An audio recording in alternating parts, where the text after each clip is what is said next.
Hey everyone, welcome back to The Naked Truth. If you're new here, welcome for the first time. This is a space where we have real, honest conversations about mental health, mindfulness, and manifestation. You'll hear from myself and other brave souls as we open up about our journeys and share strategies to manage stress, build resilience, and bring our dreams to life. Hopefully, you'll feel a little less alone after listening.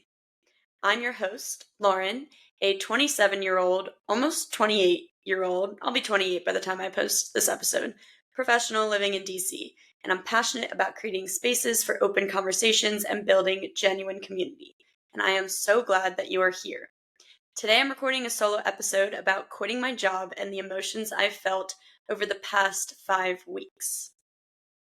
Okay, so it's been about 5 weeks since I left my corporate job and I didn't hate it. So it was kind of hard to leave, kind of bittersweet. I liked the people that I worked with. I thought the work was interesting that I was doing.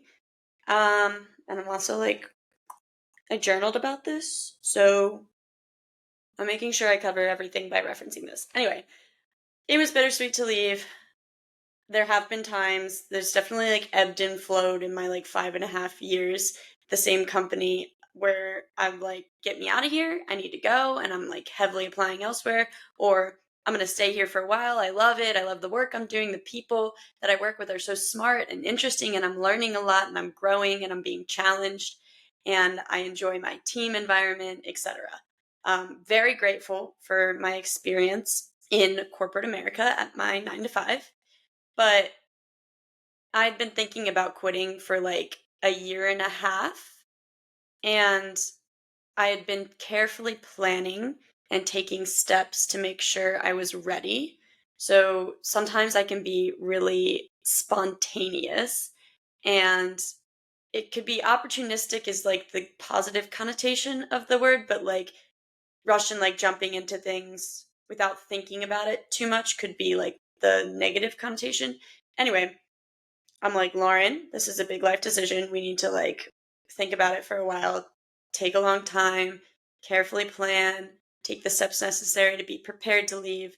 So I prepped with ChatGPT actually to make sure I took the right steps before leaving in all areas of my life. So that included building an emergency fund of, I decided, at least 12 months of living expenses. I looked into individual health insurance. I was updating my resume. I had to make sure I informed my family and my manager at the time, etc. So there was a lot that went into it, thought about it for about a year and a half, and then picked a day and took the leap and bet on myself. And it was scary, don't get me wrong, but courage only exists if there is fear. And it's the kind of thing that if I didn't do it, I would regret it. And I'm not trying to die with regrets. So, why not? And I'm also single without a family and a lot of responsibilities right now. So now's the perfect time. So, over the past 5 weeks, there's definitely been a lot of mixed emotions. I tried to record them all down. I've been journaling a lot, but there's been a lot of stress about doing everything myself. And I realize it's a lot more work than a 9 to 5. At some point, I was a strict 40-hour-a-week girly, really prioritized work-life balance, was not trying to work more than necessary.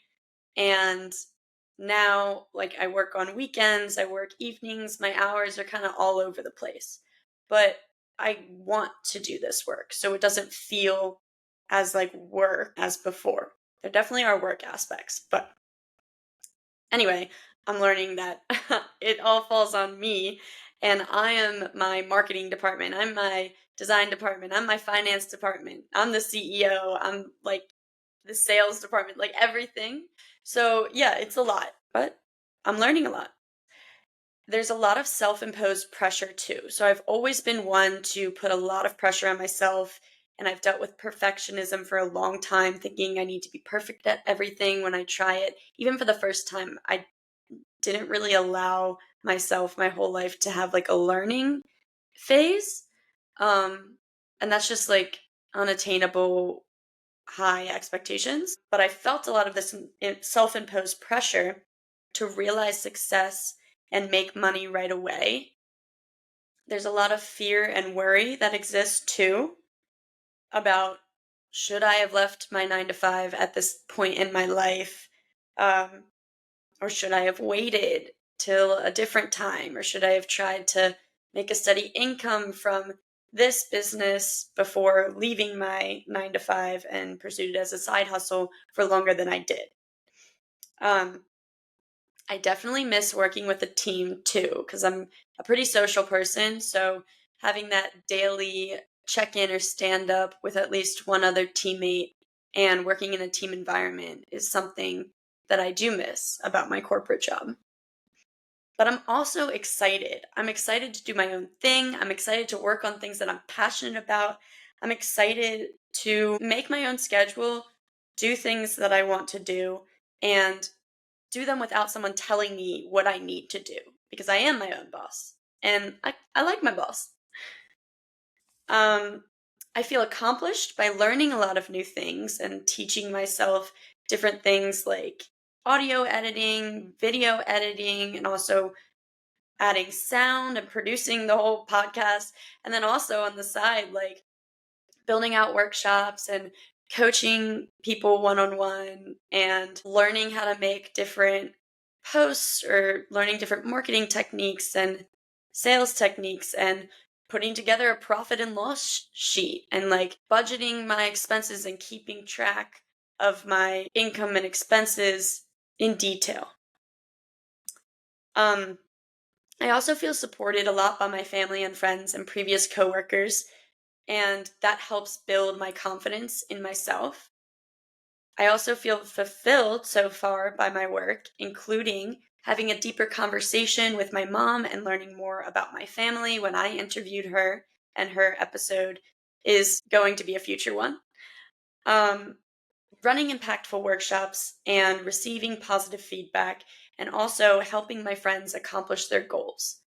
And it's really cool to receive this feedback in any form. I am uncertain and I'm also optimistic about the future. And I'm also really proud of myself for balancing self care, work, and socializing with my friends. Because I got to walk the walk. I can't just talk the talk and like not do it myself. And I'm learning, this is a learning phase, definitely just at the beginning. And as I progress, I think I'll only get better at balancing everything. Maybe this is naive of me. I don't know, but um I'm proud of myself for what I've accomplished so far and for balancing like work and life even though it's kind of like intertwined and just taking steps to fill my cup. So for that, I say good job, Lauren. I've also been journaling a lot with Claude. So Claude is Anthropic's generative AI tool, kind of like ChatGPT. And this technique I got from a previous coworker and manager. Shout out Kwame if you're listening.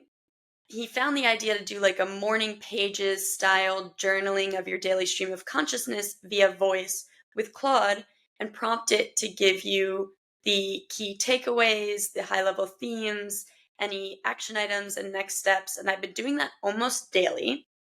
And this has been helping me track my mood. It's been helping me track themes in my daily stream of consciousness. And it's been helping me track action items. And actually, I've been going back and forth with Claude as if it's like a coworker.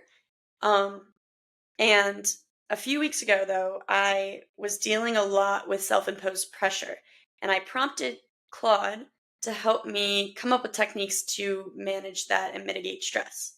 And it gave me the strategy of journaling my recent wins in the morning alongside my to do list. So I was making a to do list, it was getting longer and longer, and I was like stressing about not being productive enough, not checking off things in the timeline in my head that I wanted to or quick enough. And it recommended journaling my recent wins in the morning each morning to recognize and acknowledge my accomplishments and feel more accomplished and also alleviate some of my self-imposed pressure, which it has done. There was actually a time when I first started doing this a couple weeks ago, I was sick and I was trying to work, but also trying to prioritize rest and getting better. And I thought I was not as productive as I wanted to be one day. And then the next morning, I journaled about everything I accomplished the day before. And after that, I was like, damn, you really did a lot. Like, go off, Lauren. So it made me feel better. Honestly, I think it's really cool that I'm pursuing what I believe to be my purpose and my passions and acting on being a full-time entrepreneur when that's kind of been in my soul for a really long time. I recently learned from my parents that I have been an entrepreneur for way longer than I thought. They told me that I used to come home from elementary school with pockets full of change from selling my artwork. Like, what artwork? I don't remember this. But, like, what was I selling? And why were people buying it? And, like, go off, little Lauren. And then I do remember doing lemonade stands in the neighborhood when I was little. And I know that my mom said that I would charge for napkins on top of like the, cookies and lemonade and stuff, which is like not great. But then at the end, like after we were wrapping up and it was almost time to leave, I think I hiked up the prices because I was like, I gotta get this inventory out. That doesn't really make sense in the business world, but she said I adjusted pricing because I needed to like sell the rest because it was ending. And I'm like, wow, my little brain was like going crazy. And there's always been like this inkling in the back of my mind that I should be a full time entrepreneur, but it's scary. And the fear previously was holding me back. So I'm really proud of myself for doing this, no matter what the outcome. And I truly believe that I can be successful and that it will be extremely fulfilling for me as a career in the long term. And I mean, honestly, I'm my only obstacle. So my anxiety is an obstacle I have to overcome. My mindset is the only thing that can stop me from truly being successful, I think. So I'm definitely doing a lot of work, saying a lot of positive affirmations and trying to shift my mindset because it's not like the fear isn't there. It's it takes work to shift your mindset to focus on the positive because as humans we tend to focus on the negative. So I'm a work in progress, as is everyone, and I'm proud of the progress that I've been making. So I just wanted to end with some gratitude. I'm really thankful for everyone's support so far. If you've come to a workshop, if you've liked one of my posts on Instagram, if you've, like my family bought the Naked Truth merch, that was so nice. If you put a sticker on your water bottle or like the Naked Truth sticker on something and just like walked around town, that's helping to promote my podcast and my business. If you've given me feedback, if you've just sent me words of encouragement, if you've sent me feedback from an episode about it inspired you to say affirmations or it inspired you to do some introspection or thank you for putting it out there. Anything really, I'm really, really grateful for the support I've received so far. One of the nicest gifts actually is my previous coworkers. They got me a couple month membership to WeWork, and I've worked from 3 different WeWorks in DC so far, and it's been awesome. And I think that's one of the nicest gifts I've ever received. So, my previous team, if you're watching this, thank you so much. Shout out to you. You guys rock. And I know that you're crushing it on the project. And it's important to recognize that it's just the beginning. And my therapist has also helped me take a step back, take a breather, and focus on I'm in the learning phase, give myself time and space to learn, take a few months to do experimentation and not have such high expectations or not put so much pressure on myself. That is something I'm working on. So this was a shorter episode. I'd be curious to hear if you like the shorter, the longer episodes and like the video or the audio or both. The solo, the interviews, any feedback, honestly, is really appreciated, like always. I hope you enjoyed this episode. I hope it was inspiring. I hope it was insightful. And please share it with a friend or a family member or a coworker or colleague if you enjoyed it. That would really help support me in the podcast. You can also support the podcast by rating it on wherever you're listening, whatever platform you're listening, and subscribing and following on Instagram at thenakedtruth.pod. Love you!